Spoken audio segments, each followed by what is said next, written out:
बरं, पुन्हा देवाची स्तुती करतो. देवाचं वचन सांगण्याचा हा प्रसंग परमेश्वरानं निर्माण केलेला आहे.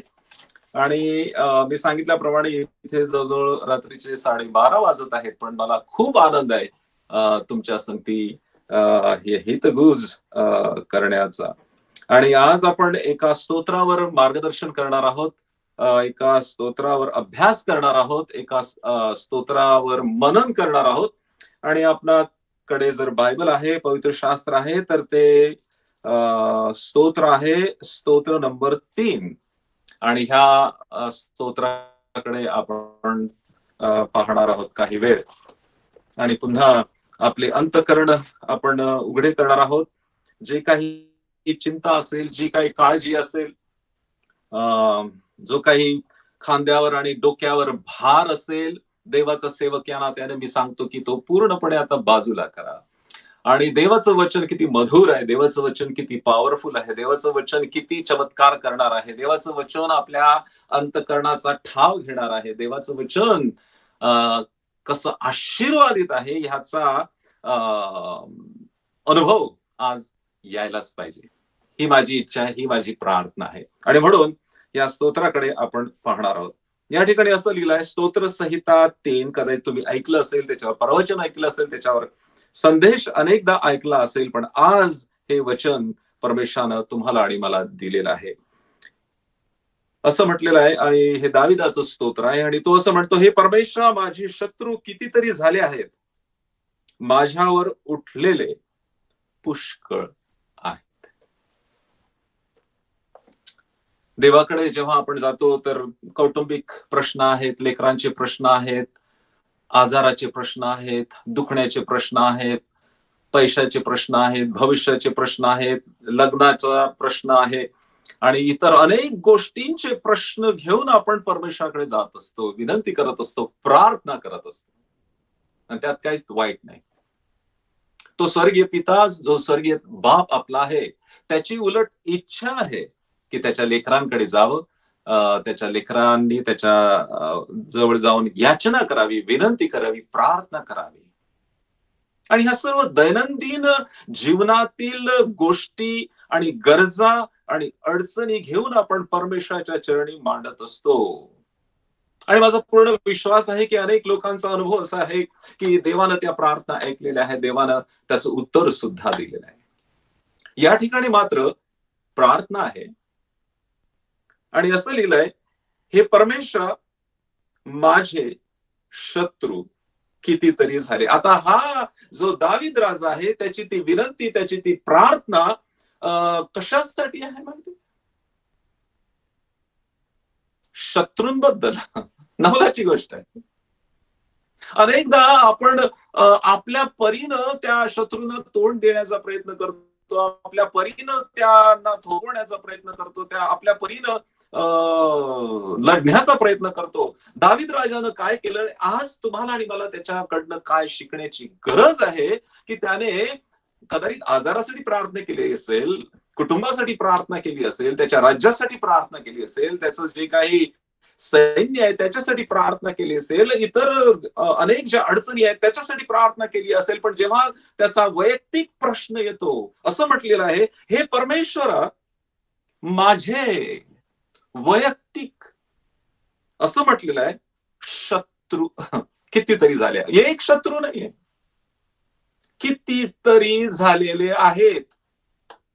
त्या वर्तमान काळामध्ये जेव्हा तो जगत होता, त्या काळातील त्याची ती स्थिती अशी होती की आजूबाजूला दुसरं कोणीच नाही, शत्रू कितीतरी.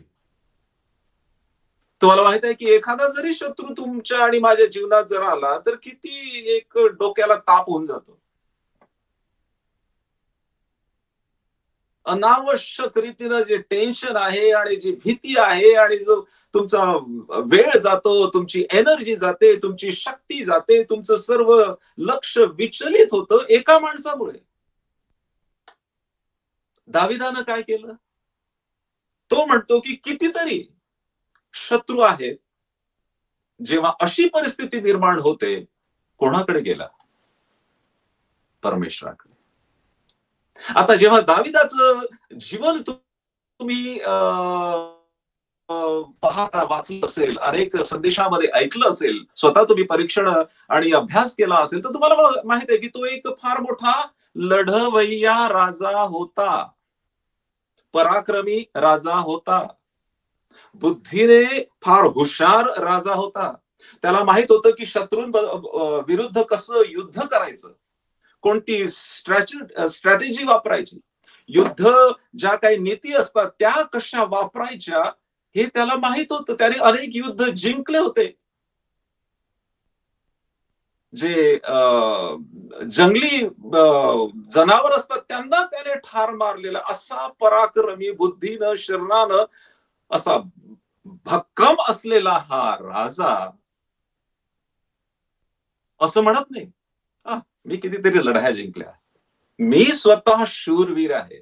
आणि त्याचं दुसरे वर्णन असं आहे की तो गायक होता, तो चांगला नृत्य करणारा होता, चांगला राज्य करणारा होता, लोकप्रिय राजा होता. त्याने असं म्हटलेलं नाही, येऊ द्या, मी पाहून घेईल, माझी स्ट्रॅटेजी मला माहित आहे, युद्ध नीती मला माहित आहे, तो शत्रू कोणत्या दिशेने येणार आहे त्याचा मी अभ्यास करेन, त्या शत्रूला कसं थोपवायचं हे मला माहित आहे, त्या शत्रूवर कसा विजय मिळवायचा हे मला माहित आहे. पण मला असं वाटते बंधू भगिनींनो, त्याची स्थिती मात्र फार भयानक असेल आणि म्हणून तो कधी त्याने ते प्रयत्न केले असतील, पण त्याचे सर्व प्रयत्न फोल ठरले. आणि तो म्हणतो, हे परमेश्वरा, वैयक्तिक रीतीनं माझे शत्रू कितीतरी झाले आहेत.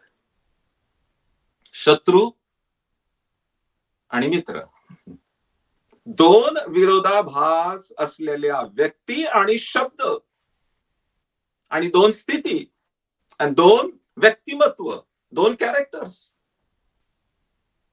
मित्र तुम्हाला मदत करतो, मित्र तुमच्या बरोबर असतो, मित्र तुम्हाला आधार देतो, मित्र तुम्हाला धीर देतो, मित्र अडचणीमध्ये कदाचित धावून येतो. जेव्हा सर्व कठीण परिस्थिती असते तशा परिस्थितीमध्ये तुम्ही मित्राला फोन करता. असा तुमच्या सुख दुःखामध्ये सहभागी होणारा, मदत करणारा, तुम्हाला धीर देणारा, एनकरेज करणारा, प्रोत्साहित करणारा, आधार देणारा मित्र. आणि ह्याच्या उलट जर तुम्ही पाहिलं, शत्रूचं एका शब्दात जर वर्णन करायचं असेल की जो तुमचा नाश करण्यासाठी टपलेला आहे असा व्यक्ती,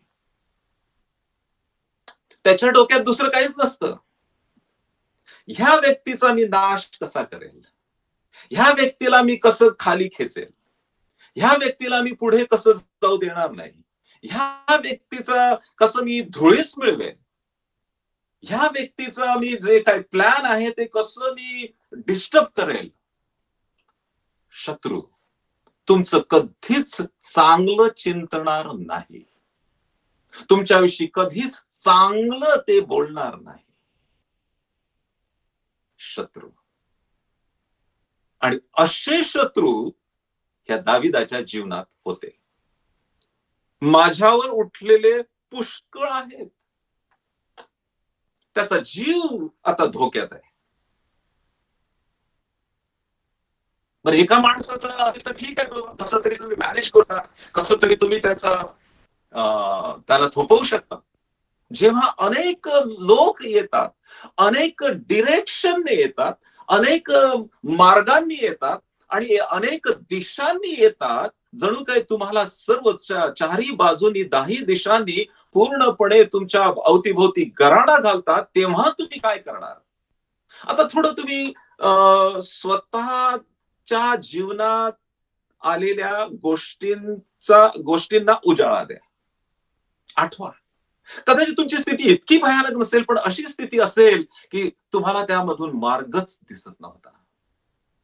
त्यामध्ये तुम्हाला कळतच नव्हतं की आता ह्याला थोपवू की ह्या संकटाला मी थोपू,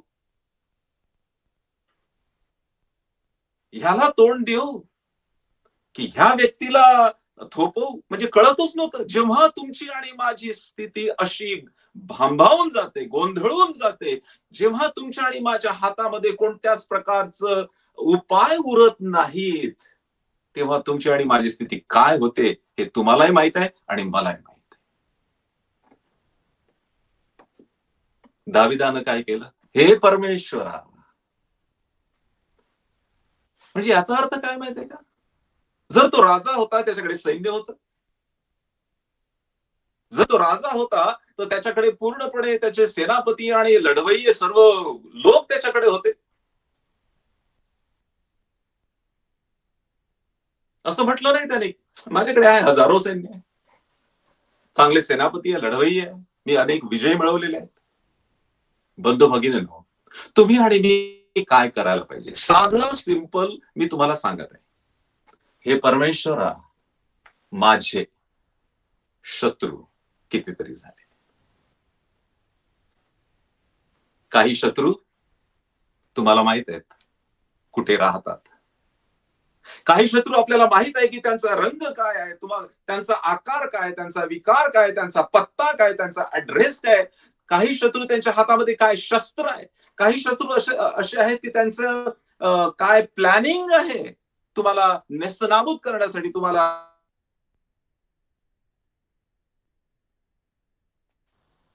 जमीनदोस्त करण्यासाठी. कधी तुम्ही पाहू शकता, दृश्य रीतीनं तुम्ही पाहू शकता, तुमच्या डोळ्यांनी तुम्ही पाहू शकता. काही शत्रू आहेत. आता लक्षपूर्वक आहे का? फार महत्वाचा पॉइंट मी तुम्हाला सांगत आहे. काही शत्रू आहेत याचे तुमच्यावर अटॅक करतात, जे तुम्हाला पूर्णपणे धुळीस जाऊ देतात, पण तुम्हाला दिसत नाहीत. फार चांगलं उदाहरण म्हणजे करोना व्हायरस. जेव्हा तो नवीन नवीन होता तेव्हा तो अदृश्य एनिमी म्हणून असं अमेरिकेमध्ये सर्व लोक म्हणायचे की तो दिसत नाही, शत्रू, अदृश्य शत्रू. पण आता हा अदृश्य शत्रू काही अदृश्य राहिला नाही. आता शास्त्रज्ञांनी शोधून काढलं की तो तो किती सूक्ष्म आहे, किती मोठा आहे. शास्त्रज्ञांनी शोधून काढलं की त्याचा आकार काय आहे. शास्त्रज्ञांनी शोधून काढलं की त्याचा रंग काय आहे. शास्त्रज्ञांनी शोधून काढलं की तो तुमच्या शरीराला काय अपाय करू शकतो, कसा अपाय करू शकतो, केव्हा अपाय करू शकतो. आणि त्या त्या ह्या अदृश्य न दिसणाऱ्या शत्रूला आता जो दिसायला लागला, त्या शत्रूला कसं थोपवायचं हेही आता शास्त्रज्ञांनी शोधून काढलेलं आहे. लस निघाले, औषध निघाले. असे काही शत्रू अजून काही शत्रू असतात की जे आहेत तेही तुम्हाला अपाय करतात. तेही तुमचं आणि माझं जीवन कदाचित पूर्णपणे नष्ट करू शकतात. तुमचं आणि माझं जीवन, ते मानसिक असेल, ते आध्यात्मिक जीवन असेल, पूर्णपणे नेस्तनाबूत ते करू शकतात की जे शास्त्रज्ञांना सुद्धा दिसत नाही.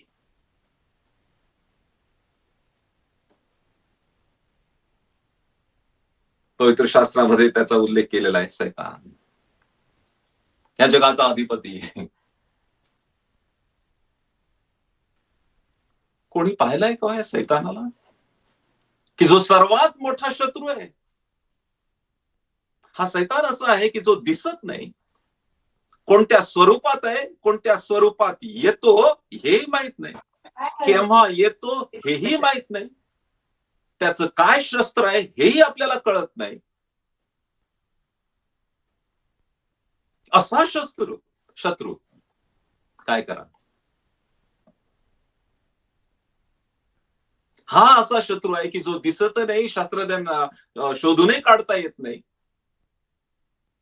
त्याचा आकार काय, त्याचा रंग काय, त्याचा ठाव ठिकाण काय, त्याचा पत्ता काय, कोणालाच माहित नाही, केव्हा येईल हेही माहित नाही. असा शत्रू तुमचं मानसिक जीवन, तुमचं शारीरिक जीवन आणि तुमचं आध्यात्मिक जीवन नेस्तनाबूत करू शकतो. असा हा शत्रू आहे.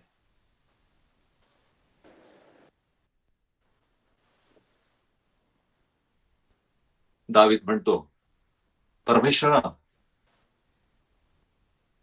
खूप झाले शत्रू, दुसरं वचन, ह्याला देवाच्या ठाई तारण असे माझ्याविषयी म्हणणारे पुष्कळ झालेले आहेत.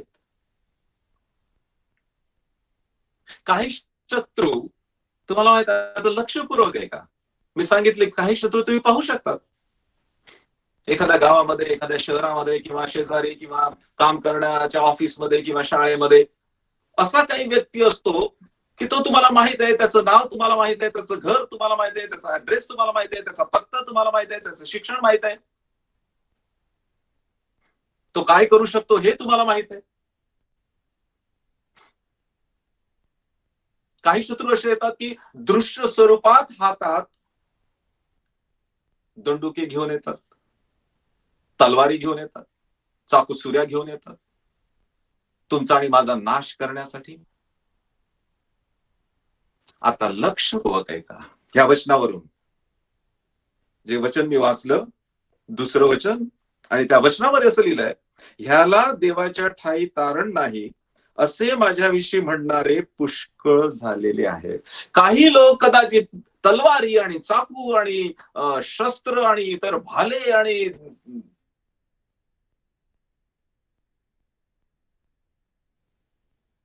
ते नाही, पण त्याच्याकडे सर्व गोष्टींपेक्षा एक भयानक शस्त्र आहे. लक्षपूर्वक आहे का? आणि ते शस्त्र इतकं जहाल आहे, इतकं भयानक आहे, इतकं तीक्ष्ण आहे, आणि त्या शस्त्राचं नाव आहे जीभ. काय म्हटलेलं आहे? ह्याला देवाच्या ठाई तारण नाही असे म्हणणारे बोलणारे, त्यांची जीभ वापरणारे. तुम्हाला माहित आहे की तुम्ही जर एका शब्द जर चांगला वापरला तर एखाद्याचं जीवन तुम्ही उठून उभं करू शकता, एकाला सावरू शकता. तुमच्या शब्दानं एखाद्याला तुम्ही जीवन देऊ शकता.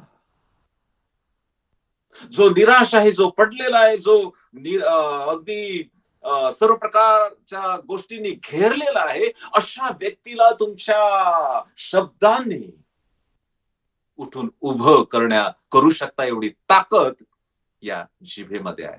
आणि त्याच जिभेद्वारे त्याच व्यक्तीला एका शब्दानं पूर्णपणे तुम्ही जमीनदोस्त करू शकता. काय भयानक हे शस्त्र आहे! असं शस्त्र चालवणारे दाविदाच्या काळात होते, अवतीभवती होते, आणि पुष्कळ होते.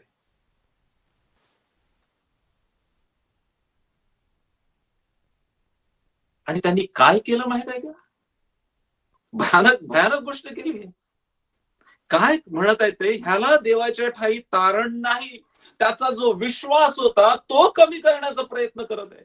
त्याचा जो देवावरचा भरोसा होता तो कमी करण्याचा प्रयत्न करत आहे. त्याचा जो देवावरचं पूर्ण विसंबून राहण्याची जी काही त्याची वृत्ती होती, त्याचं जे काही कॅरेक्टर होतं, तेच खच्ची करण्याचा प्रयत्न करत आहे की ह्याला देवाच्या ठाई तारण नाही.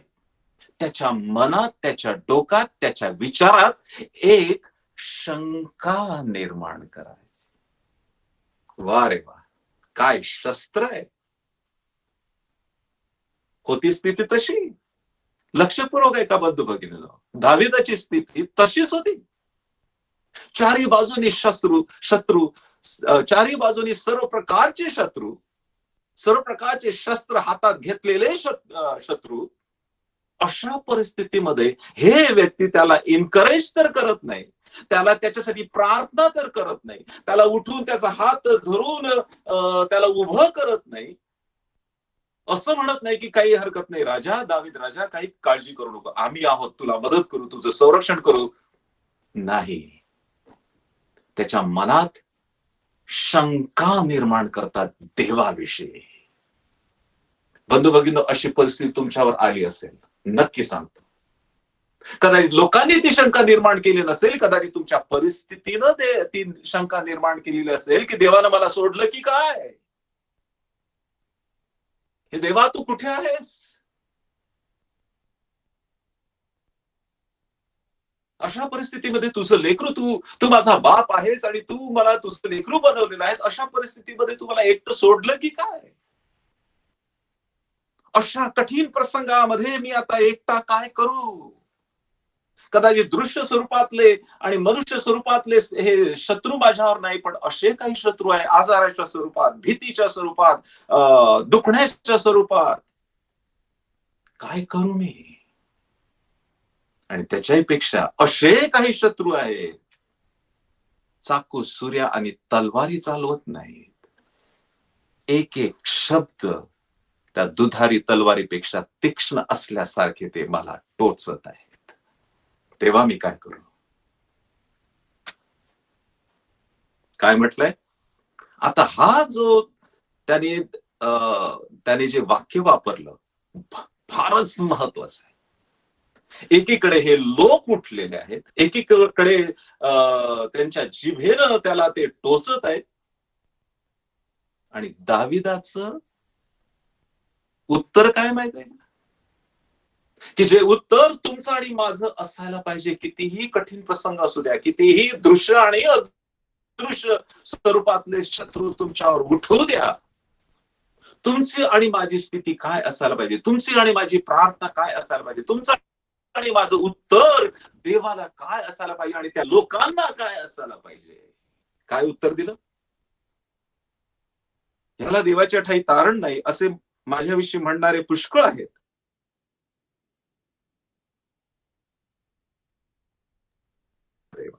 तरी हे परमेश्वरा, तू माझ्या भोवती कवच आहेस. हा सगळा गोंधळ चालू आहे, हे सगळे संकट त्याच्यावर येऊन ठाकलेले आहे. अशा सर्व कठीण परिस्थितीमध्ये तो चारी बाजूने असा पूर्णपणे पिळल्या जात आहे. त्याच्या जीवावर उठलेले आहेत लोक. त्याचा विश्वास कमी करण्याचा प्रयत्न करत आहेत. त्याचा आणि देवाचा जो संबंध होता, जे चांगले संबंध होते, ते त्याच्यामध्ये वितुष्ट आणण्याचा प्रयत्न करत आहे लोक. देव याला विसरला, देवाच्या ठाई याला तारण नाही. तारण म्हणजे काय? बचाव. तारण म्हणजे काय? संरक्षण. तारण म्हणजे काय? सुरक्षितता.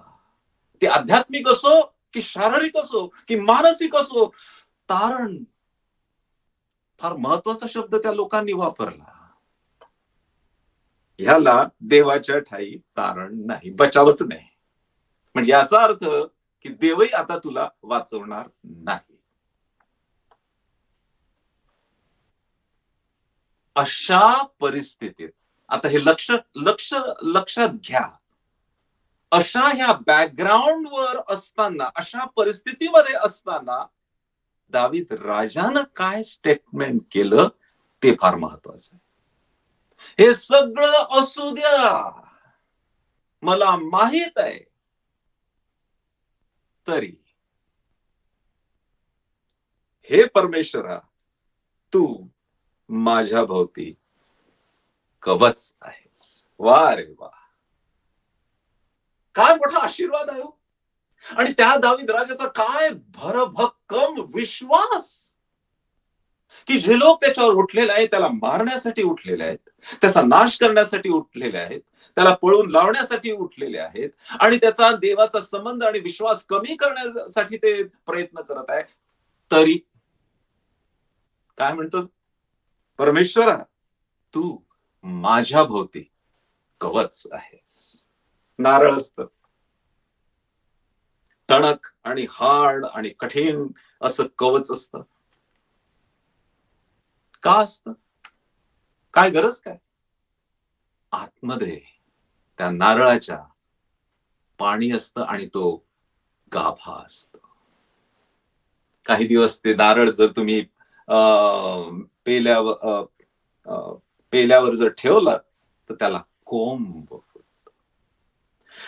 त्या कडक आणि टणक आणि कठीण कवचाच्या मध्ये काहीतरी मूल्यवान आहे, काहीतरी प्रेशस आहे. आज देवाचा सेवक या नात्याने मला तुम्हाला सांगू द्या, कितीही कठीण परिस्थिती आज तुमच्या जीवनात आहे, कितीही भयानक आजारामधून तुम्ही जात आहात, कितीतरी शारीरिक व्याधीमध्ये तुम्ही आहात, कितीतरी कदाचित लोक तुमच्याशी बोलत आहेत. विश्वासानं, आत्म्यानं आज तुम्ही म्हणू शकता, तरी हे देवा तू माझं कवच आहेस, कारण तुझ्या दृष्टीने मी मूल्यवान आहे. ते कवच जे काही आतमध्ये मूल्यवान गोष्ट आहे, जे जीवन आहे, त्याला शाबूत ठेवतं, त्याला सुरक्षित ठेवतं, त्याला ते प्रोटेक्ट करतं. तुम्ही देवाच्या दृष्टीने मूल्यवान आहात. जगाच्या दृष्टीने कदाचित तुम्ही आणि मी कफल्लक आहोत. जगाच्या दृष्टीने तुम्ही आणि मी कदाचित पडलेले आहोत. जगाच्या दृष्टीने कदाचित तुम्ही आणि मी अशिक्षित आहोत. जगाच्या दृष्टीने तुमच्याकडे आणि माझ्याकडे काही पैसा नाही, धन नाही, दौलत नाही, बंगला नाही, गाडी नाही, काहीच नाही.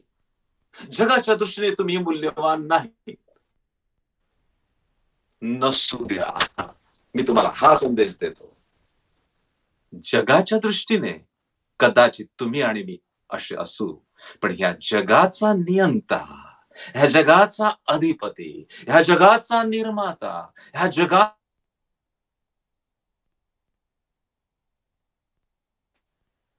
या जगाचा चालक मालक, याच्या दृष्टीने तुम्ही मूल्य दैवी कवच परमेश्वरानं ठेवलेला आहे. हा विश्वास धरा.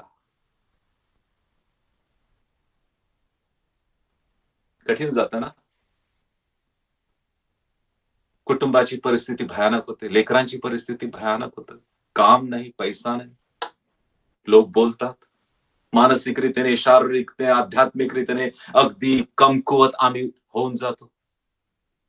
अशा परिस्थितीत काय देवाची स्तुती करावी, काय देवाला आठवण करावी आणि काय देवावर भरोसा ठेवावा, अशी परिस्थिती निर्माण होते.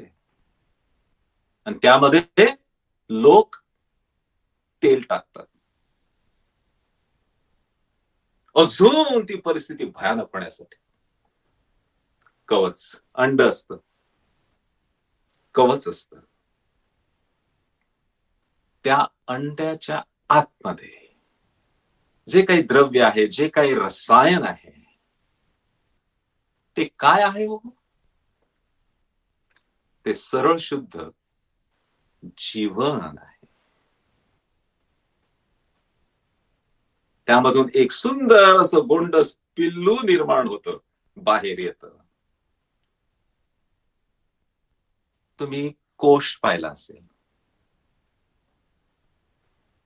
झाडावर लटकलेला छोटासा, अनेक कलरचा असा लटकलेला असतो. त्या कोशाच्या आतमध्ये काय असतं माहिती? का ते कवच आहे, का ते आवरण आहे, का ते संरक्षण आहे, तुम्हाला माहित आहे का? कारण काही दिवसानं त्यामधून फार सुंदर रंगीबेरंगी असं फुलपाखरू या जगामध्ये येत. तुम्ही बंधू भगिनींनो, देवाच्या दृष्टीने मूल्यवान आहात. आहे का ते कवच तुमच्या अवतीभवती? आहे का तो विश्वास की देव माझं कवच आहे? आणि त्यामध्ये अजून एक विचार असा आहे बंधू भगिनींनो, की जर देवच स्वतः कवच झाला, कोणामध्ये ती ताकद आहे ते कवच भेदण्यासाठी, कवच तोडण्यासाठी, कवच फोडण्यासाठी कोणामध्ये ताकद आहे? ह्या जगाचा, ह्या अंधाराचा अधिपती जरी आला, त्याच्यात ती ताकद नाही, सैतानामध्ये ती ताकद नाही. आज ते कवच, देवाचं कवच उपलब्ध आहे, अवेलेबल आहे. आहात का तयार त्या कवचामध्ये येण्यासाठी? फार महत्वाचा प्रश्न मी विचारला बंधू भगिनी तुम्हाला. तुम्ही तरुण असा, तुमचं लग्न झालेलं असो अगर नसो, तुम्ही वयोवृद्ध असा, कोणता तुमचं काय वय आहे हे मी विचारणार नाही. मी फक्त ह्या प्रश्न विचारणार आहे की जे दैवी आणि सुरक्षित आणि सार्वकालिक जे कवच आहे आणि जे देवाचं कवच आहे त्यामध्ये येण्यासाठी तुम्ही तयार आहात का?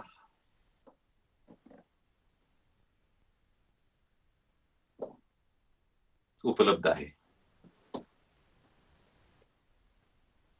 तरी हे परमेश्वरा तू माझ्या भोवती कवच आहेस.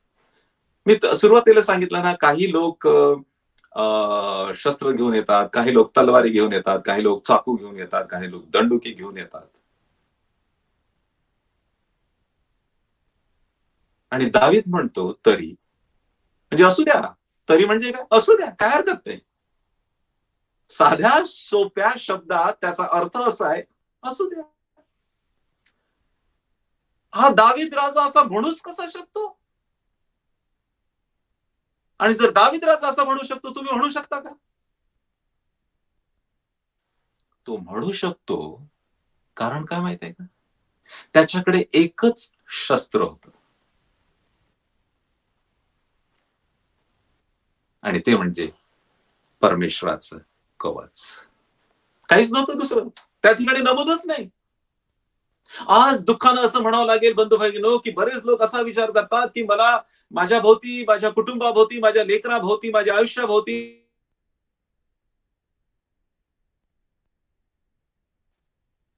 जीवनाभोवती बँक बॅलन्स पैशाचं आणि धनाचं. काही लोक असे म्हणतात, की माझ्या अवतीभोवती कवच आहे ते शिक्षणाचं आहे. अनेक लोक असं म्हणतात, की माझ्या अवतीभोवती कवच आहे ते फार मोठ्या अधिकाराचं आहे. मी मोठा साहेब आहे किंवा फार मोठा राजकारणी आहे. तुम्हाला माहित आहे की ह्या कोरोना व्हायरसने सगळ्यांना दाखवून दिलं आहे की तुमचे आणि माझे पैशाचे असो, धनाचे असो, घराचे असो, बंगल्याचे असो, घोडागाडीचे असो, जे कवच आहेत ते किती कुचकामी आहेत या न दिसणाऱ्या व्हायरसच्या समोर. एकच कवच, एकच संरक्षण तुम्हाला आणि मला आवश्यक आहे. आणि एकच कवच तुम्हाला आणि मला शाबूत ठेवू शकतो. आध्यात्मिक रीतीनं, मानसिक रीतीनं, शारीरिक रीतीनं. आणि ते कवच म्हणजे परमेश्वराचं कवच. तुम्ही आज त्या कवचामध्ये आहात की तुम्ही स्वतः निर्माण केलेल्या त्या कवचामध्ये आहात? परीक्षण करा.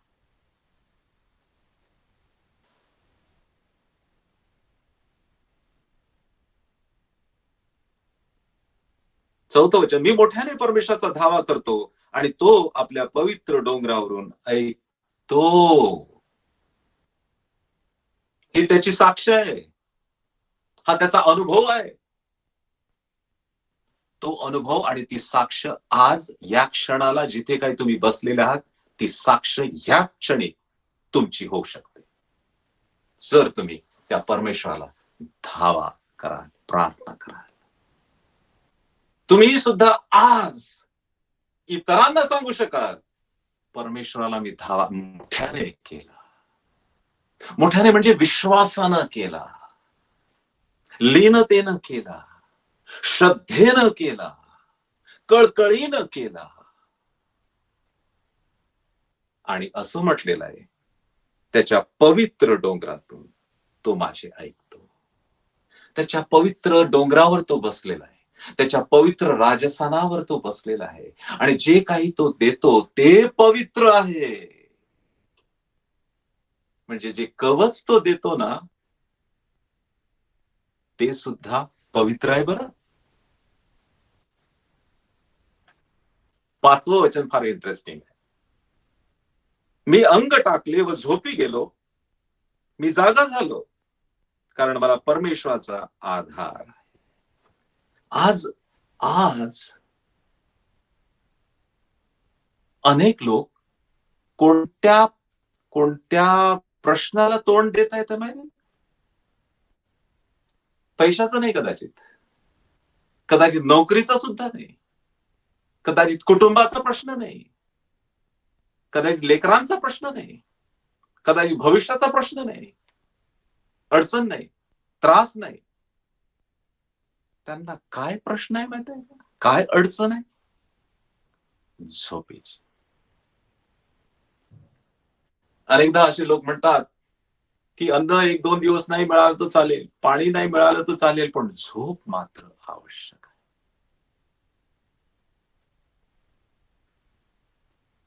ह्या सर्व जे शत्रूंनी गराडा घातलेला आहे, ज्या प्रसंगामध्ये तुम्ही अडकलेले आहात,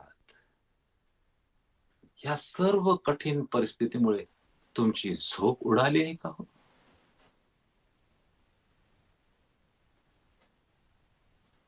आता लक्षपूर्वक आहे का? काय म्हणतो दावी? मी अंग टाकले व झोप गेलो. अरे बापरे, हा माणूस कसाच झोपू शकतो?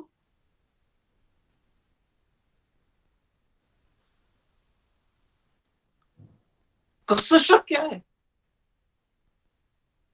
अरे हजारो लोक त्याच्यावर उठलेले आहेत. फक्त उठलेले नाहीत, पण त्याला नाचक्की करणारे, त्याचा अपमान करणारे, त्याचा विश्वास कमी करणारे, त्याचा देवाचा संबंध तोडणारे असे लोक त्याच्याविषयी बोलत आहेत, कुरकुर करत आहेत, त्याचा अपमान करत आहेत. आणि दावीद राजाला झोप लागते. कशीच लागू शकते?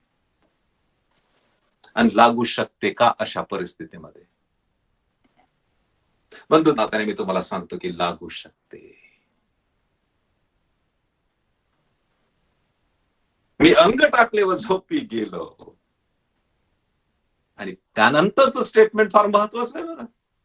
मी अंग टाकले व झोपी गेलो, मी जागा झालो. मी जिवंत आहे, शाबूत आहे. तुम्ही मला धक्काही लावू शकले नाही, इव्हन माझ्या झोपेत. तुम्ही जागत आहात शत्रूंनो, तुम्ही जागत आहात माझा नाश करण्यासाठी. रात्र रात्र कदाचित तुम्ही प्लॅनिंग करत आहात की ह्याला आम्ही कसं संपवू, ह्याचा नाश आम्ही कसं करू, ह्याचे नाचक्की कशी करू, याचा विश्वास कसा कमी करू. असं करत असताना तुम्ही झोपत नाही, पण मी मात्र झोपतो. मला झोप लागते आणि सकाळी मी जागा होतो. मी जिवंत आहे, शाबूत आहे, सुरक्षित आहे. बंधू भगिनींनो, जर तुम्ही देवाच्या त्या पवित्र कवचामध्ये जर आहात ना,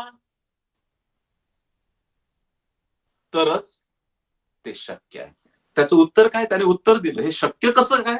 बघा, मी अंग टाकले व झोपी गेलो, मी जागा झालो. कारण मला परमेश्वराचा आधार आहे.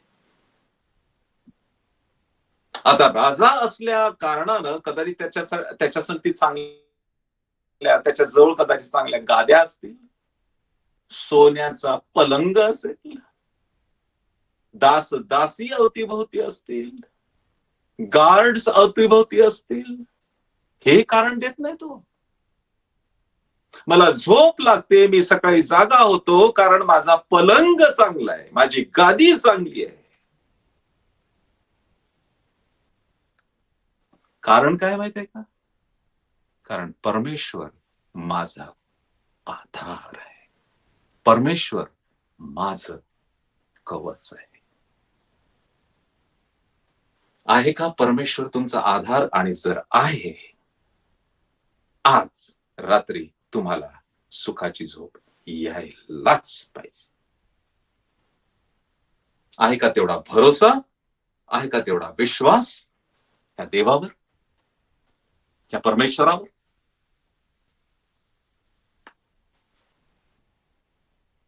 मी अंग टाकले व झोपी गेलो, मी जागा झालो, कारण मला परमेश्वराचा आधार आहे. लाखो लोकांनी मला गराडा घातला, 6वं वचन, गराडा घातलाय, मी त्यास भिणार नाही. लाखो लोकांनी मला लाखो हा शब्द आलाय बरं. लाखो लोक आजूबाजूला, हजारो लोक त्याच्या त्या अवतीभोवती. त्या लाखो लोकांमध्ये कदाचित त्याच्या राज्यातले लोक असतील, त्याच्या सैन्यातले लोक असतील, त्याच्या गावातले लोक असतील, त्याचे जवळचे सेनापती असतील, जे इतरांना खऱ्या आता लक्षपूर्वक आम्ही काय सांगतो, जे काही सेनापती आणि लढवय्ये त्याच्याजवळ होते, की ज्यांनी त्याच्या शत्रूंचा नाश करायला पाहिजे, कदाचित असेच लोक त्या लाखो लोकांमध्ये असतील काय सांगता येत नाही. अहो तेही जाऊ द्या, या स्तोत्राचं जे टायटल आहे ना, ते फार इंटरेस्टिंग आहे. आणि ते टायटल असं आहे,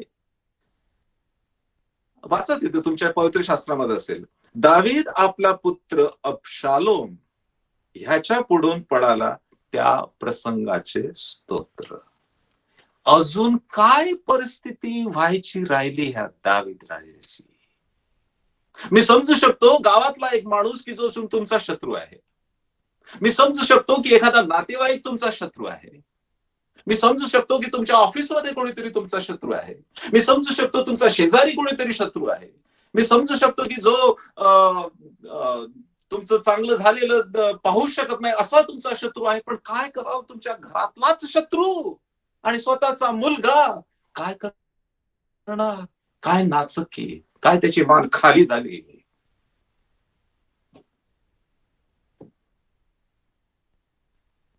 मी त्यास भिणार नाही. 8वं वचन, तारण परमेश्वराच्या हातून होते, तुझ्या लोकांना तुझा आशीर्वाद लाभो. तारण सैन्याकडून होत नाही, सेनापतींकडून होत नाही, धन दौलत आणि बँक बॅलन्स कडून होत नाही. ही साक्ष दावीद राजाची आहे की जो स्वतः कितीतरी श्रीमंत राजा होता, ज्याने कितीतरी वर्ष राज्य केलं, जवळजवळ 40 वर्ष. आणि त्याची साक्ष काय? तारण, बचाव, नवीन जीवन, सुरक्षितता परमेश्वराच्या हातून, परमेश्वराच्याच हातून होते. भिऊ नका. मी तुम्हाला सांगतो, भिऊ नका. कितीही संकट येऊ द्या, कितीही लोक तुम्हाला बोलू द्या, कोणत्याही प्रकारचे आजार येऊ द्या, कोणत्याही प्रकारचे शत्रू दृश्य स्वरूपात अदृश्य स्वरूपात येऊ द्या, अहो सरळ शुद्ध सैतान तुमच्या समोर उभा राहू द्या, तारण परमेश्वराच्या हातून, त्याचा पराक्रमी हात तुमच्या शिरावर आहे आणि तो आज तुमचं संरक्षण. तुम्ही त्याच्या दृष्टीने मूल्यवान आहात. ही गोष्ट कधीच विसरू नका बरं. तुम्ही आणि मी परमेश्वराच्या दृष्टीने मूल्यवान आहोत. पण मला हा प्रश्न तुम्हाला आज विचारायचा आहे की तुमच्या आणि माझ्या दृष्टीने तो कोण आहे? हा परमेश्वर कोण आहे? हे शब्द, हा शब्द जो आहे आला ना शेवटच्या वचनामध्ये की तुझ्या लोकांना, परमेश्वरा तुझ्या लोकांना तुझा आशीर्वाद लाभो. बंधू भगिनींनो, एकच प्रश्न आहे, तुम्ही त्याचे लोक आहात का? विश्वासानं. तुम्ही त्याचे लेकर आहात का? विश्वासानं. तुम्ही त्याचे शिष्य आहात का? विश्वासानं. तुम्ही त्या मेंढपाळाच्या मागे चालला आहात का? विश्वासानं. तो तुमचा मार्गदर्शक आहे का? तो तुमचा मेंढपाळ आहे का? तो तुमचा मार्गदर्शक आहे का?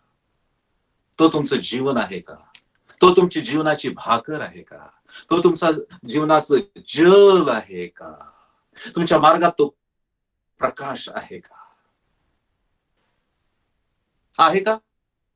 तुम्ही त्याच्या दृष्टीने मूल्यवान आहात. तुझ्या अवतीभोवती तो आज आता या क्षणाला ते कवच निर्माण करत आहे. तयार आहात का त्या कवचामध्ये यायला? आणि त्याच्या बरोबरच हा प्रश्न मी तुम्हाला विचारतो, तो परमेश्वर तुमच्यासाठी काय आहे?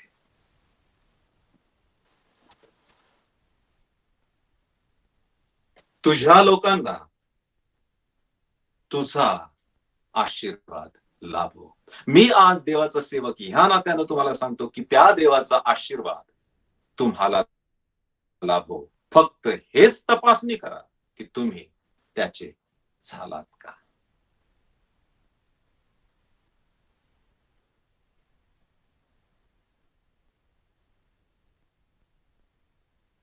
आज तुम्ही म्हणू शकता का,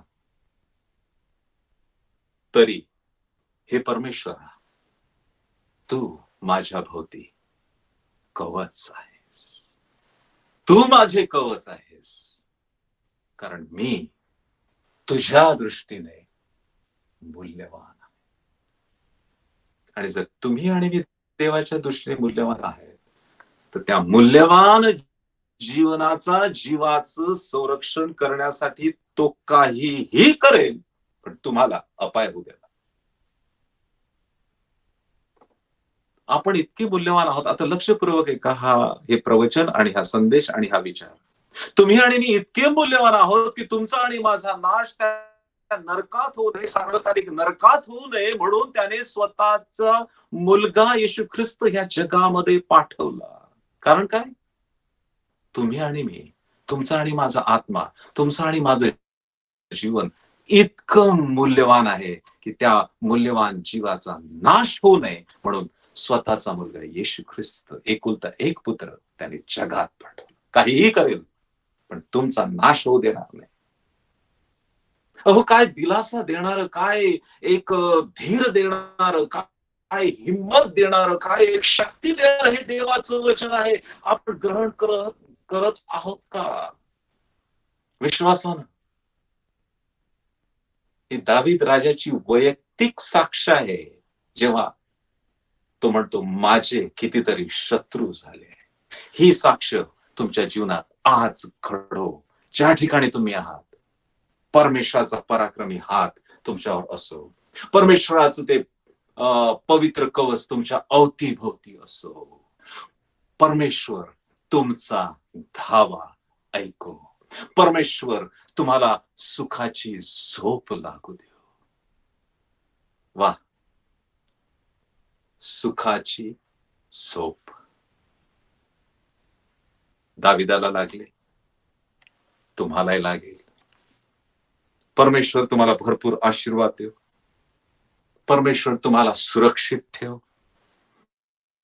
परमेश्वर तुम्हा सर्वांना, तुमच्या लेकरांना, तुमच्या कुटुंबाला, तुमच्या कामधंद्याला, तुमच्या जबाबदारीला, तुमच्या आयुष्याला, तुमच्या भविष्याला, तुमच्या जीवनात जे काही आहे ते त्या कवचामध्ये घेऊ.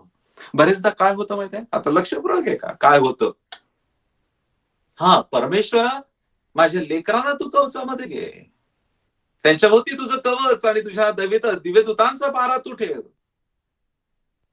माझ्या कुटुंबाला तू ठेव. पण मी मात्र काही गोष्टी मी कवचाच्या बाहेर ठेवेल आणि काही गोष्टी आतमध्ये ठेवेल. बंधू भगिनींनो, असं जर परिस्थिती आहे, अशी जर तुमची अट आहे, तुम्हाला ते संरक्षण मिळणार नाही. जर त्या कवचामध्ये जायचं आहे तर 100% 100% तुम्हाला आतमध्ये जावं लागेल. कवचामध्ये, त्याच्या छत्रछायेखाली, त्याच्या अधिकाराखाली आणि त्याच्या सर्व प्रकारच्या आशीर्वादाखाली आहात का तुम्ही तयार? मला असं वाटतं की तुमच्याकडे आणि माझ्याकडे दुसरं ऑप्शनच नाही. विचार करत नाहीत कोणतं ऑप्शन घ्याल. तुमच्याकडे दुसरा उपायच नाही. देवाच्या कवचामध्ये, देवाच्या वरदहस्ताखाली येण्याशिवाय आहात का तयार हा आशीर्वाद घेण्यासाठी? देव तयार आहे. देव असं म्हटलेलं आहे, तुझ्या लोकांना तुझा आशीर्वाद लाभो. तुम्हा सर्वांना त्या देवाचा, त्या पराक्रमी देवाचा, त्या पवित्र देवाचा, त्या निर्मात्या देवाचा, त्या पित्याचा आशीर्वाद आज या क्षणी लाभो, हीच मी तुमच्यासाठी प्रार्थना करतो. असे सुरक्षित राहा, अशी चांगली झोप तुम्हाला येऊ आणि असंच देवाचं गौरव करत राहा. देव तुम्हाला आशीर्वाद देव. देव तुमच्या कुटुंबाला आशीर्वाद देव. देव तुमच्या लेकरांना आशीर्वाद देव. देव तुम्हाला चांगलं आरोग्य देव. मला माहिती आहे अनेक लोक असे आहेत की ज्यांना आज शारीरिक आरोग्याची गरज आहे. मी देवाचा सेवक ह्या नात्याने मी आता ह्या तुमच्यासाठी प्रार्थना करतो. देव हा पराक्रमी देव, चमत्कार करणारा देव, निर्माता देव आता ह्या क्षणाला तुम्हाला स्पर्श करून तुमचे आजार आणि विकार आणि व्याधी आणि थकवा आणि लटपटणारे गुडघे जे आहे ते शक्तीनं भरो आणि आजार आणि विकार काढून टाको. हा आशीर्वाद बंधू भगिनींनो घ्या. हा माझ्याकडून नाही, फक्त मी देवाचा दास या नात्याने तो आशीर्वाद तुमच्यापर्यंत आणला. देव तुम्हाला आशीर्वाद देव. प्रताप बाळसाहेबांचे पुन्हा मी आभार मानतो आणि तुमच्या सर्व मंडळीचे मी फार आभार मानतो की जी सेवा तुम्ही करत आहात ती सेवा अविरत रीतीनं यापुढे तुम्ही सतत चालू ठेवा.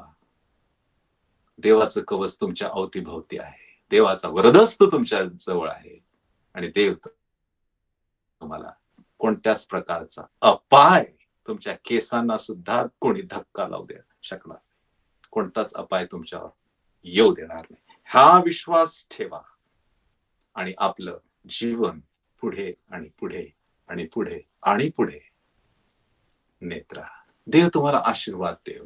देव तुमच्या बरोबर असो. देवाची स्तुती करो. आमेन.